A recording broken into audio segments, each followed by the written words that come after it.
Chapter 7. A Battle in the Night. Unexpectedly, Jenny and I were called to Chicago on business. We were gone a week. The city was in the throes of an unpleasant heat wave. Buildings and paved streets were like ovens, absorbing the heat in the daytime and holding it right through the night. Bathing beaches were crowded with people seeking relief. Traffic was noisy. Tempers were, sh- Tempers were short, and courtesy was forgotten.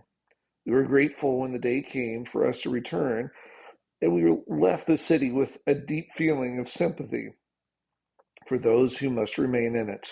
We arrived at home late, feeling that we had been away a long time.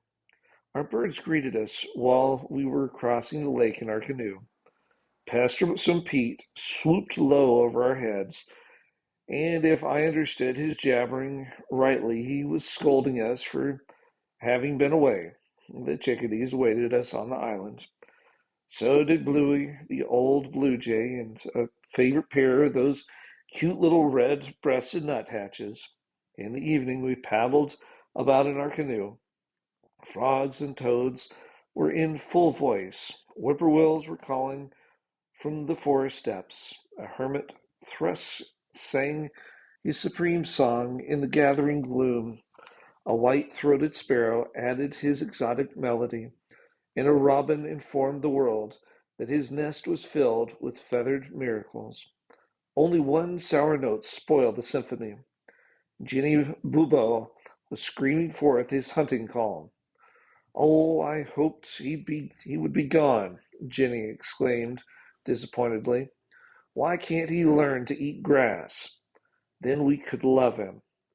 Bubo wasn't going to eat grass, that was for sure.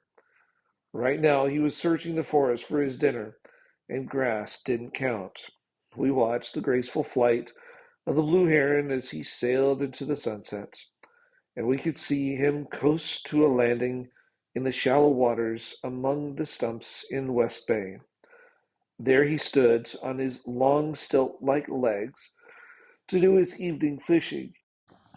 We felt as if we knew this heron intimately. In early evenings and early mornings, he came to this spot regularly. We circled our lake, keeping close to the shore. We saw a deer, heard a porcupine gnawing, and saw what we presumed was a muskrat swimming in the shallows. Then suddenly the quiet of the night was broken by a strange cry. "What in the world was that?" Jenny asked. "Something is in trouble in West Bay," I said, concerned. That was a distress call. We had not long to wait for the cry to be repeated. It was loud, brief with desperation in it. The call came again and again, each time lessening in strength, as if some creature were losing a severe struggle. Then, from the same spot in the dark space, came the voice of Jinny Bubo. "That tells it," I said, paddling forward. "That plagued owl is after the heron." "The heron? Would he dare do that?" Jenny questioned. "The heron is a terrific fighter himself, and he's so large."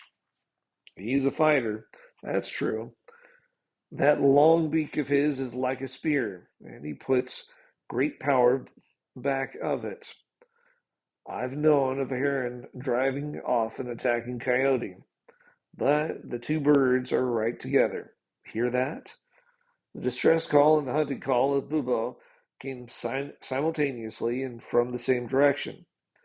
From the sound of it, it seemed as if the battle was about over. We paddled toward the scene, but we were under a great handicap. I had forgotten my flashlight and ran the canoe into one stump after another. Jenny in the bow was ducking under brush, but she urged me on. The calls continued, and yet there was no sound of a struggle. Really, despite all our experience in the forest and the assurance we have that man is safe there, it tested our courage to go into those black shadows. The terrifying cries, more intense as we neared the spot, suggested some unearthly creatures rather than the voices of birds. All objects at water level were blacked out. We could see the shore trees silhouetted against the starlight, but our visibility was limited to things within 10 feet of us. Jenny and I sank to our knees in the canoe and turned the canoe around so I would go first. The cries now came from a point not more than 50 feet ahead of us. We moved on, purposefully making noise with our paddles in the water and striking stumps, but the birds were so intent on each other they did not notice us. At last we were close enough to make out their forms dimly. The heron has been hurt, Jenny cried. He's barely able to stand. Where is the owl?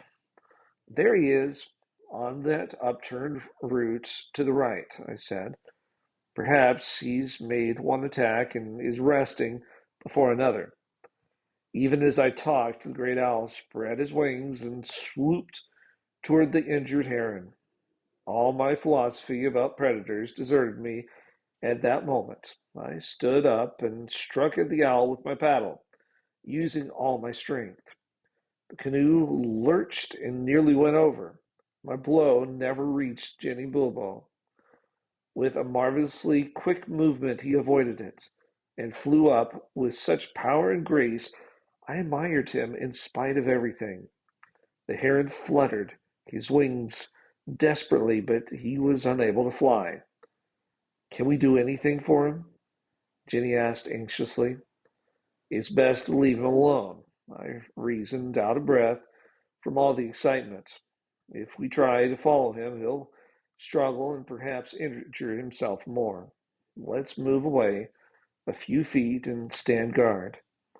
I feel sure the owl won't return while we're here. We worked our way through the stumps and then sat in silence. Beyond our range of vision in the darkness, we could hear the heron move about occasionally. I never thought I'd be listening anxiously to hear that owl, Jenny said. But I wish I could hear him now. I'd know where he is. It was fully half an hour before the call came. Then it was from a great distance. Bubo was not coming back. With this assurance, we paddled farther away from the heron to free him from the fear of our presence. Sam, listen. He's trying to fly. Jenny drew my attention to the sound of wings.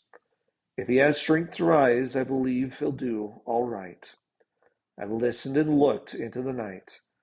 The heron struggles hard to begin his flight, but once on wing, he flies easily. There were more sounds of wings and water, and to our delight, we saw the long, angular form of the bird pass over us. He was unsteady at first, but seemed to gain strength as he went. We could trace his flight against the stars for some distance. Then he gave forth one flat, guttural call. He says, I'm all right, thanks, Jenny said with a sigh of relief.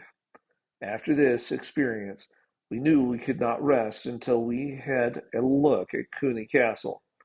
We stopped to get a flashlight and then paddled over to the mainland. The maple tree had a strange, lonely appearance, and the silence was foreboding as we approached. Andrea and her 6 babies were gone. We searched the surrounding woods but did not find them, not even a track. There seemed to be a tone of sinister triumph in that final call of Jenny Bubo that came to us that night. My Jenny looked at me with a question in her eyes that I did not dare answer.